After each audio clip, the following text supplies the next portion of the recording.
Hello dear students, I hope कि आप अच्छे से होंगे, खैर से होंगे। तो लास्ट वाला यूनिट जो हमने ख़त्म किया था यूक्लिड्स ज्योमेट्री। तो now we will move towards the next chapter, that is the lines and angles. ये वाला चैप्टर मेरे दिल के बहुत अजीज़ है, मेरे दिल के बहुत करीब है। क्यों करीब है? क्योंकि एक तो ये चैप्टर बड़ा ईजी है, ठीक है। दूसरा ये कि ये चैप्टर जो है ये हमें एक प्यारे से अच्छे से सर ने पढ़ाया था अपने अपने टाइम पे। तो मुझे बड़ा अच्छा लगता था उनका पढ़ाना, उनका जो अंदाज़े बयान था, बहुत बड़ी प्यार और मोहब्बत के साथ उन्होंने पढ़ाया था, और उसी प्यार और मोहब्बत को आगे बढ़ाकर मैं आज आपके साथ हूँ, और आपको इस चैप्टर में जो भी दिक्कतें हैं, जो भी प्रॉब्लम्स नज़र आ रही है, वो आज हम सारी क्लियर करेंगे। मैं भी सीखूंगा, आप भी सीखेंगे, एक साथ आगे बढ़ेंगे, ठीक है दोस्तों।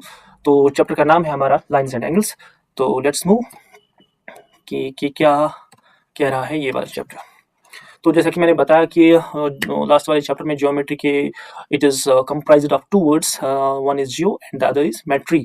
तो geo means earth and metry means measurement. तो अर्थ का मेजरमेंट जब हम करते हैं, वो उन पे एक एक मेथोडोलॉजी यूज़ करते हैं, एक स्टेप वाइज बड़े अच्छे तरीके से, बड़े सिस्टमैटिक तरीके से हम जब यूज़ अपनी मतलब महारत इस्तेमाल करते हैं, मेजरमेंट्स के रूल्स एंड रेगुलेशंस पढ़ते हैं, तो उसके लिए हमें लाइन्स एंड एंगल्स का जानना भी ज़रूरी है, ठीक है।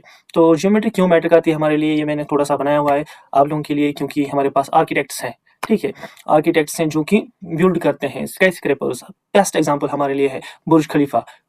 एक स्काई स्क्रैपर है। स्काई स्क्रैपर मीन्स एक ऐसी बिल्डिंग जो आसमान की बुलंदियों तक छू रही है, ठीक है।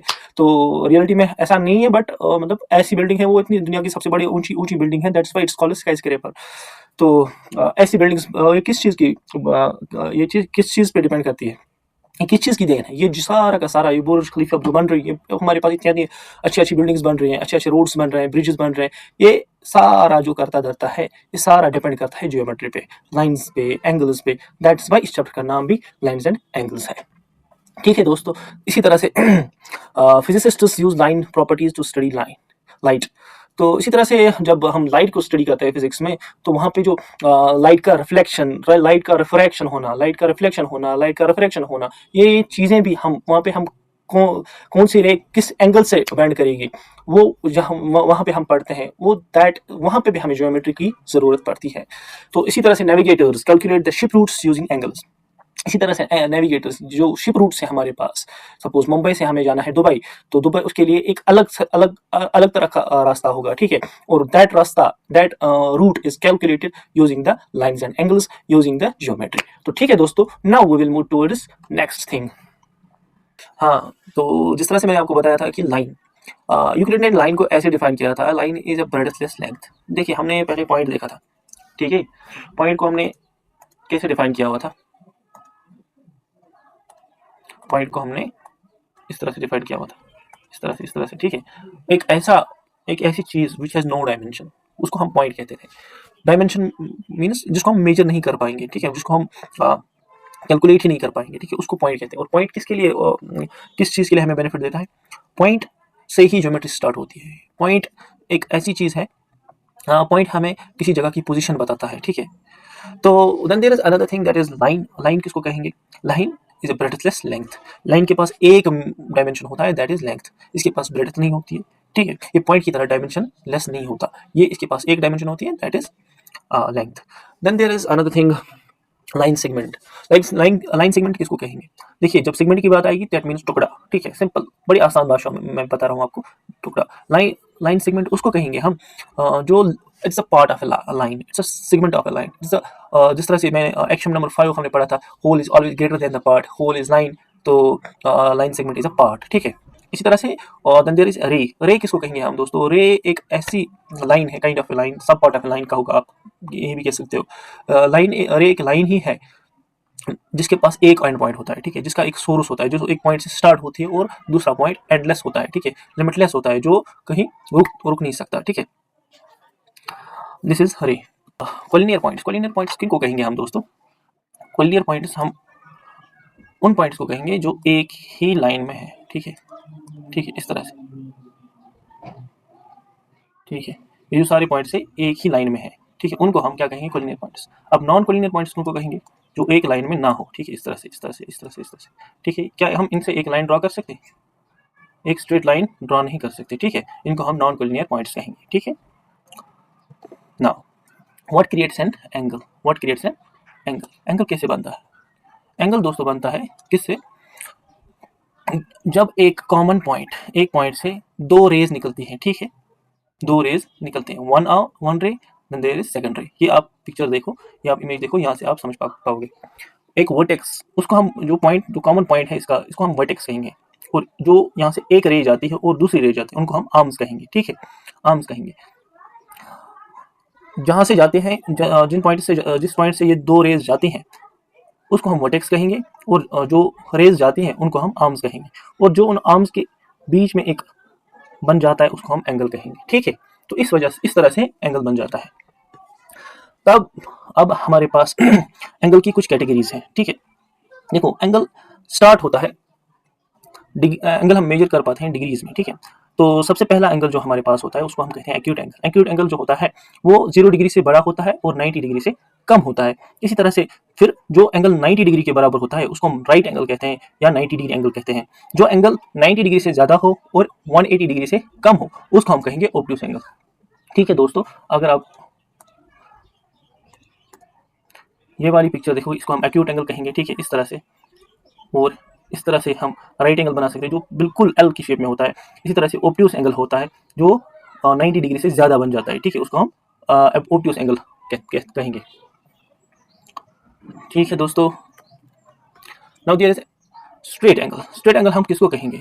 Straight angle a perfectly flat line, ठीक है, एक फ्लैट लाइन, एक लाइन की तरह जो हो उसको हम स्ट्रेट एंगल कहेंगे, ठीक है। और ये एंगल इसका सम क्या होता है? इसका मेजर होता है 180 डिग्री, ठीक है दोस्तों। स्ट्रेट एंगल का मेजर होता है 180 डिग्री। ये हमारे पास यहाँ से लेके यहाँ तक जो बन रहा है ना, इसको हम स्ट्रेट एंगल कहेंगे। Then there is another angle जो 180 डिग्री से ज्यादा हो। यहाँ से लेके ये जो कलर्ड एरिया है ना, ये एंगल बन जाना इतना बड़ा, यहाँ से लेके यहाँ तक ये जो एंगल बन रहा है ना, इसको हम कहेंगे रिफ्लेक्स एंगल, जो कि 180 डिग्री से ज्यादा हो और 360 डिग्री से कम हो, उसको हम रिफ्लेक्स एंगल कहेंगे। Then there is full angle. यहाँ से लेके यहाँ तक ये जो सर्कल काइंड बन गया ना, ये एक एंगल बन जाता है, फुल एंगल, या इसको हम फुल एंगल कहेंगे या कंप्लीट एंगल कहेंगे, ठीक है दोस्तों। अब हमने देखा एक्यूट एंगल किसको कहते हैं, राइट एंगल किसको कहते हैं, ऑब्ट्यूस एंगल किसको कहते हैं, स्ट्रेट एंगल किसको कहते हैं, reflex angle, and then there is full angle और कंप्लीट एंगल किसको कहेंगे। अब आप इस वाली इमेज से देखो कि एक्यूट एंगल कैसे बनता है। और ये जो है ना, इसको हम प्रोटेक्टर कहते हैं, ठीक है, प्रोटेक्टर भी कहते हैं, और अपनी लैंग्वेज हम इसको डी भी कहते हैं, डी, क्योंकि डी की शेप में होता है। हम इसको कहेंगे कि सेमी सर्कल की शेप में होता है, ठीक है। ये जो है ना ग्रीन वाला एरिया, यहाँ से लेके यहाँ तक 90 डिग्री के नीचे नीचे, ये सारा एरिया जो है ना, ये एक्यूट एंगल का एरिया है, ठीक है। और ये जो ग्रीन वाला पोर्शन है ना, इसने क्या बनाया हुआ है, एक्यूट एंगल। और जब 90 राइट एंगल की बन जाता है तो वो बिल्कुल शार्प एल की शेप में होता है, ठीक है दोस्तों, ठीक है। Then there is obtuse angle, जो कि 90 डिग्री से ज्यादा हो और 180 डिग्री से कम हो। ये जो येलो वाला एरिया है ना, इस एरिया में जो अगर कोई एंगल बनता है ना, उसको हम ऑब्ट्यूस एंगल कहेंगे, ठीक है। Then there is straight angle, यहाँ से लेके यहाँ तक, ठीक है, ये जो एक स्ट्रेट लाइन बन जाती है ना, यानी कि 0 डिग्री से लेके 180 डिग्री तक जो एंगल बन जाता है उसको हम स्ट्रेट एंगल कहेंगे, ठीक है। Then there is another angle जो कि 180 डिग्री से ज्यादा हो और 360 से कम हो, उसको हम क्या कहेंगे दोस्तों, उसको हम कहेंगे रिफ्लेक्स एंगल। और जब रिफ्लेक्स एंगल यहाँ तक बन जाता है, यहाँ पे जो मेजर होता है वो ऑलमोस्ट 270 डिग्री का होता है, ठीक है। यहाँ तक अगर कंप्लीट सर्कल बन जाए, जैसे इस तरह से, ठीक है, इसको ये क्या बन जाता है, यहाँ पे 0 डिग्री है ना ऑलरेडी, यहाँ पे 0 डिग्री एंगल बन जाता है, 0 डिग्री और 360 डिग्री एंगल कोइंसाइड करता है, ठीक है, उसको हम कंप्लीट एंगल बन जाए, कंप्लीट एंगल कहेंगे, ठीक है दोस्तों।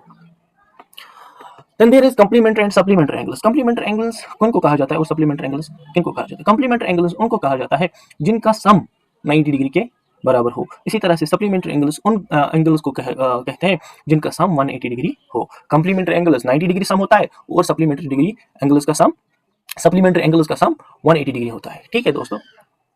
Then there is moving towards adjacent angles. हम टाइप्स ऑफ एंगल्स पढ़ रहे हैं, जिसमें हमने देखा कि एंगल्स में हमारे पास कौन कौन से टाइप्स है, acute angle, right angle, obtuse, straight angle. तो ये वाली सारी एंगल जो हमने पढ़ी, क्या आपको समझ आया होगा ये वाली चीजें। Then there is adjacent angles. देखिए अगर आप ये वाली पिक्चर देखोगे ना, ये वाली पिक्चर, इसको क्या कहेंगे दोस्तों, ये देखो एक वर्टेक्स है ओ, इसका नाम ओ है, वर्टेक्स मीन्स पॉइंट, ठीक है। यहाँ से एक रे जा रही है सी और यहाँ से एक रे जा रही है ए, और इनका यहाँ से एक थर्ड रे भी जा रही है बी, ठीक है। ये जो सी ऑफ बी, ये एक एंगल बना रहा है, आप देख रहे हो ग्रीन से बना रहा है और डार्क ग्रीन से, ठीक है। तो ये एक एंगल बन रहा है, ठीक है। इसी तरह से ये बी वाली जो रे है ना, ये ए के साथ भी एक एंगल बना रही है, ठीक है, बी ओ ए एंगल बना रही है। तो ऐसे एंगल्स जिनकी एक आर्म कॉमन हो, एक कॉमन वर्टेक्स हो। देखो वर्टेक्स इसका इस एंगल का भी यही है और इस एंगल का भी यही है, वही है, कॉमन वर्टेक्स है और कॉमन एक आर्म है। ठीक है, ठीक है। Non common arms on opposite sides, ये जो नॉन कॉमन आर्म है, देखो ये नॉन कॉमन आर्म है, ये वाली भी नॉन कॉमन आर्म है। ठीक है, और ये जो है ना ओ बी, ये कॉमन आर्म है। ठीक है, non common arms are on opposite side, ये अपोजिट साइड से है। अपोजिट साइड से मींस मतलब कि ये इस वाली साइड से जा रही है और ये इस वाली साइड से जा रही है, यानी कि एक ही साइड से दोनों आर्म्स नहीं जा रहे हैं, तो उनको हम क्या कहेंगे, adjacent angles. Then there is another action also an angle, linear pair angles. देखिए लीनियर पेयर एंगल्स भी एडजेसेंट एंगल्स ही होते हैं। ठीक है, if a ray stands on a line the sum of the two adjacent angles also formed is 180 degree. देखो ये क्या कहने की कोशिश कर रहा है। देखिए यह इस पॉइंट को क्या कहेंगे हम, वर्टेक्स कहेंगे, और ये जो है ना इस वर्टेक्स को नाम दिया गया है वी रखा है हमने। ठीक है, यहाँ से एक ये एक रे है, ये भी एक रे है, और इस पॉइंट से ये भी एक रे है, यहाँ से एक एंगल बन रहा है। ठीक है, यहाँ तक। ठीक है दोस्तों, सपोज इसका नाम ए है, इसका नाम बी है और इसका नाम सी है। एंगल बी वी ए एक एंगल बन रहा है। ये जो एंगल है इसका एक कॉमन आर्म है इस एंगल के साथ, एंगल बी वी सी के साथ। ठीक है दोस्तों, ये दूसरा एंगल बन रहा है हमारा। ठीक है, एक एंगल दूसरा एंगल, एक कॉमन वर्टेक्स एक common arm, that means these are adjacent angles. मगर अगर एंगल 1 प्लस एंगल 2 180 डिग्री है, यानी कि एक स्ट्रेट लाइन बन रही है ना, एक स्ट्रेट लाइन बन रही है, यानी कि एंगल सी वी ए जो है वो 180 डिग्री के बराबर आ गया है, एक स्ट्रेट लाइन के बराबर आ गया है, एक स्ट्रेट एंगल के बराबर आ रहा है। That means these angles are linear pair angles। linear इसलिए कहा जाता है, linear means straight। ठीक है, एक ही लाइन में। ठीक है, ठीक है दोस्तों।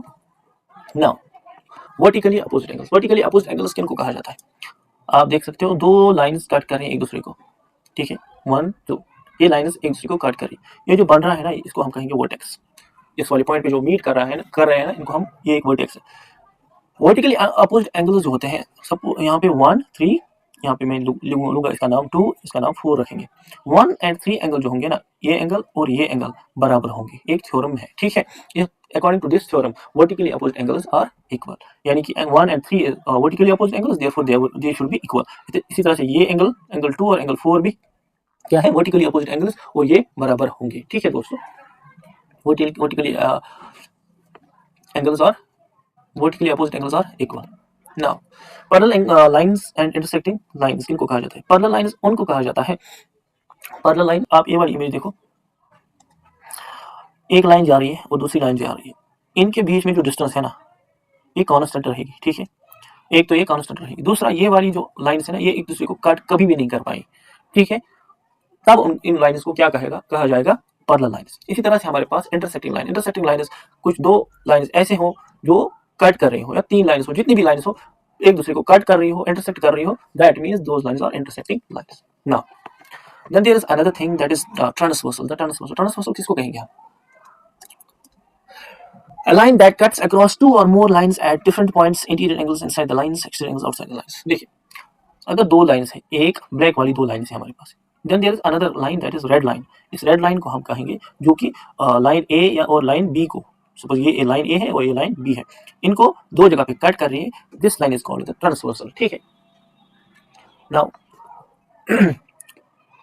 अब हम देखेंगे कॉरस्पॉन्डिंग एंगल्स किनको कहा जाता है, अल्टरनेट इंटीरियर एंगल्स किनको कहा जाता है, और को इंटीरियर एंगल्स किनको कहा जाता है।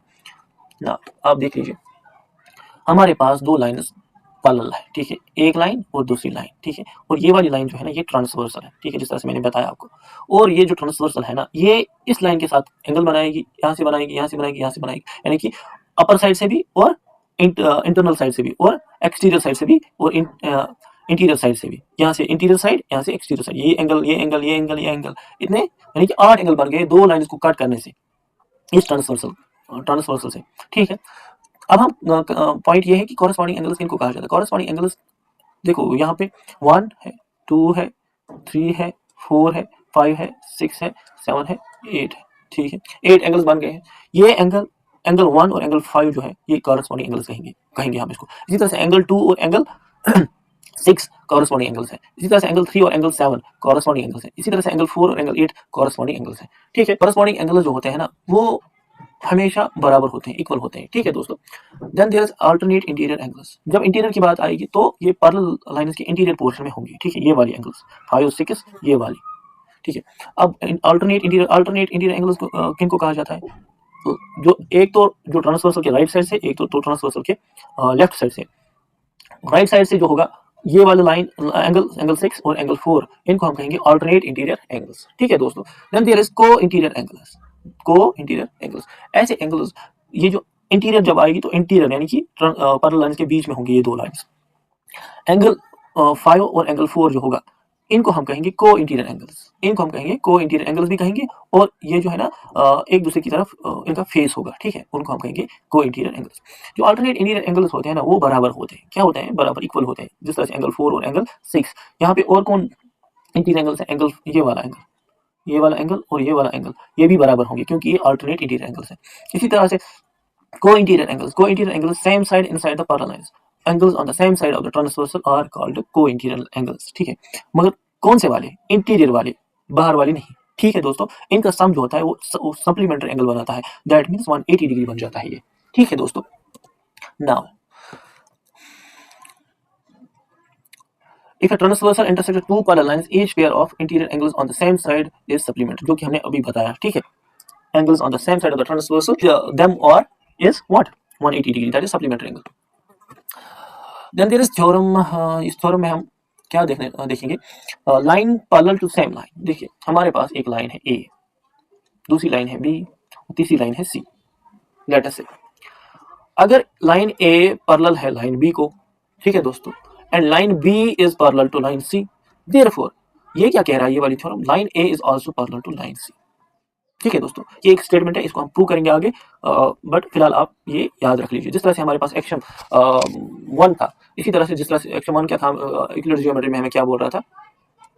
If A is equal to B, B is equal to C, then A is also equal to C, ठीक है दोस्तों।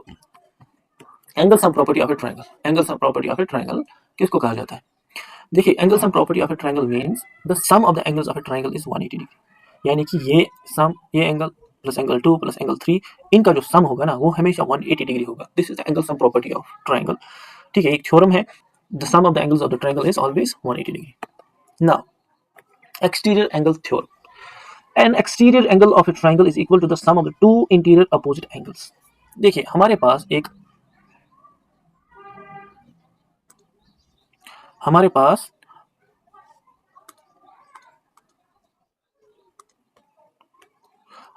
ट्रायंगल है, ठीक है, ए बी एंड सी।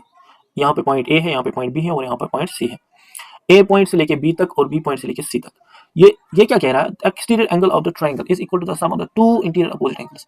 यहाँ पे अगर हम बी सी को एक्सटेंड करेंगे यहाँ से, ठीक है, तो यहाँ पे जो है ना ये एक पॉइंट है कि नहीं, यहाँ से एक रे जा रही है जो यहाँ पे मीट हो रही है ए पॉइंट ए से, और यहाँ से दूसरी रे एक्सटेंड जो हमने की अभी, ठीक है दोस्तों। यहाँ पे जो सी ए है और ये एक पॉइंट है, ये एक लाइन है, यहाँ पे एक एंगल बन जाएगा इस रे के साइड से, इस रे से लेके इस ए सी के साइड तक एक एंगल बन जाएगा।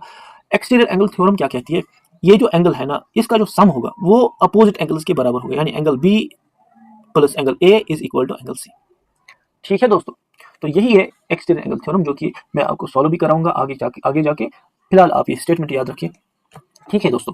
जो एक्सटीरियर एंगल जो बन जाता है वो बराबर होता है इंटीरियर एंगल्स जो कि अपोजिट हो के बराबर होता है, ठीक है दोस्तों। Now success tip, always draw a clear diagram before solving, look for Z shapes for alternate angles, ठीक है, check if the lines are parallel before using theorems. Thank you so much. This is Akibul Islam signing off.